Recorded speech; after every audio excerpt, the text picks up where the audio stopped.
പല രീതിയിലുള്ള അനിശ്ചിതത്വങ്ങൾ നിറഞ്ഞ സാഹചര്യങ്ങളാണ് നമുക്ക് മുമ്പിലുള്ളത്.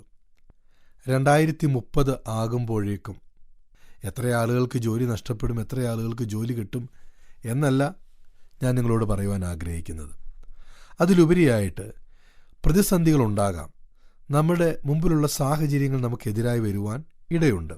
എന്നാൽ അതിൻ്റെ നടുവിൽ ദൈവപൈതലിനെ സംബന്ധിച്ചിടത്തോളം ജീവിതത്തിൽ പ്രതിസന്ധികൾ വരുമ്പോൾ അതിനെ നേരിടുവാൻ ഒരുപക്ഷെ പലർക്കും കഴിയത്തില്ല. ബൈബിളിൽ മാനുകളെക്കുറിച്ച് പറയുമ്പോൾ മാൻപേടയുടെ കാൽ പോലെ എന്നാണ് പറയുന്നത്. അത് സങ്കീർത്തന പുസ്തകം 18-ാം അധ്യായം 33-ാം വാക്യത്തിലും ഹബക്കൂക്കിൻ്റെ പ്രവചനം 3-ാം അധ്യായം 19-ാം വാക്യത്തിലും മാനിൻ്റെ പോലുള്ള കാലുകളെപ്പറ്റി കാണുന്നു. അതിൻ്റെ ശക്തിയും അതിൻ്റെ ചടുലതയും ചലനശേഷിയുമൊക്കെയാണ് അവിടെ കാണുന്നത്. അവൻ എൻ്റെ കാലുകൾ മാൻപേട കാൽ പോലെ ആക്കുന്നു, ഉയർന്ന ഇടങ്ങളിൽ ഉന്നതികളിൽ നടക്കുവാൻ അവൻ എന്നെ സഹായിക്കുന്നു എന്ന് പറയുന്നു. ഇവിടെ മാനിൻ്റെ വേഗതയും ആത്മവിശ്വാസത്തിൻ്റെയും പ്രതീകത്തെപ്പറ്റിയാണ് പറയുന്നത്.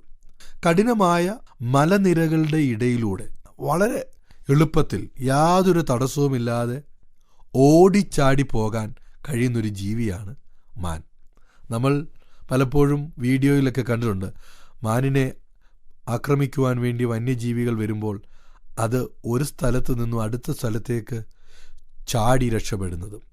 ഉന്നതികളിൽ, അതായത് ഉയർന്ന ഇടങ്ങളിൽ, ഇവിടെ പറയുന്നത് പ്രതിസന്ധികളിൽ, പരീക്ഷകളിൽ, അനിശ്ചിതത്വങ്ങളിൽ ഉറച്ചു നിൽക്കുവാൻ കഴിയാത്ത സാഹചര്യങ്ങളിൽ അതിനെ അതിജീവിക്കുവാൻ നമുക്ക് മാൻപേട കാൽ പോലെയുള്ള ശക്തി ദൈവം നൽകുകയാണ്.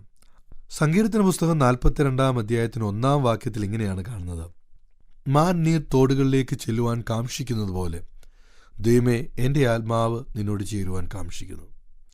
ഇവിടെ മാൻ ഒരു നിസ്സഹായ ജീവിയാണ്, ദാഹം കൊണ്ട് കരയുന്ന ഒരു ജീവി.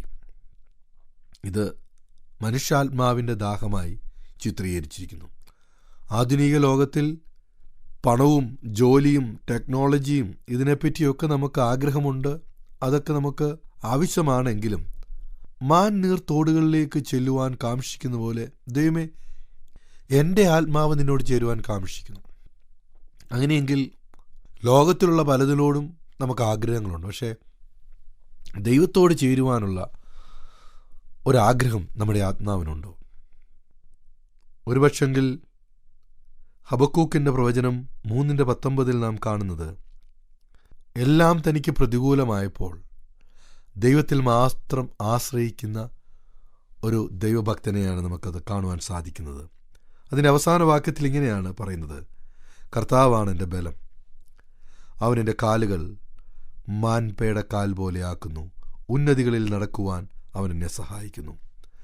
മുമ്പ് നാം പറഞ്ഞതുപോലെ മാൻ ഒരു നിസ്സഹായ ജീവിയാണെങ്കിലും വളരെ കിഴുക്കാന്തൂക്കായിട്ടുള്ള, വളരെ നാരോ ആയിട്ടുള്ള ആ മലമടക്കുകളിൽ, മലമുകളിൽ തളരാതെ ഓടുന്ന മാൻപേടകളെ നമുക്ക് കാണുവാൻ സാധിക്കും. നമ്മുടെ ജീവിതത്തിൻ്റെ മലനിരക്കുകൾ, ഒരുപക്ഷെ പ്രശ്നങ്ങൾ, അതിനെ മറികടക്കുവാൻ ഞാൻ നിൻ്റെ കാലുകളെ മാൻപേട കാലുപോലെ ശക്തി നൽകുകയാണ്. ഇന്നും നാം നേരിടുന്ന പ്രതിസന്ധികൾ, രോഗങ്ങൾ, ദുഃഖങ്ങൾ, സാമ്പത്തിക പ്രതിസന്ധികൾ, കടങ്ങൾ, നിരാശകൾ, ഇതെല്ലാം യാഥാർത്ഥ്യങ്ങളാണ്. എന്നാൽ അതിലും യാഥാർത്ഥ്യമാണ് ദൈവത്തിൻ്റെ സാന്നിധ്യം. എന്ന് ഞങ്ങളെ കേൾക്കുന്ന ദൈവത്തിൻ്റെ പൈതലെ, സാഹചര്യങ്ങൾ മാറിയില്ലെങ്കിലും പ്രതിസന്ധികൾ അങ്ങനെ തന്നെ നിൽക്കുമ്പോൾ അതിനെ അതിജീവിക്കുന്ന ദൈവത്തിൻ്റെ കരം നമ്മോട് കൂടെ ഇരിക്കട്ടെ.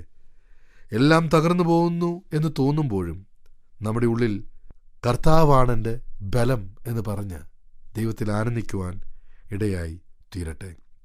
വിശ്വാസത്തിൽ നിലനിൽക്കാം, പ്രാർത്ഥനയിൽ തുടരാം, ദൈവത്തിൽ ആനന്ദം കണ്ടെത്താം. കാരണം വിജയം ദൈവത്തിനാണ്. ദൈവത്തിൽ വിശ്വസിക്കുന്ന ആരും ഒരു നാളും ലജ്ജിച്ചു പോകുന്നില്ല. ഞങ്ങളെ വിളിക്കുവാൻ ആഗ്രഹിക്കുന്നുവെങ്കിൽ 0988-22-1957 എന്ന നമ്പർ ഉപയോഗിക്കുക.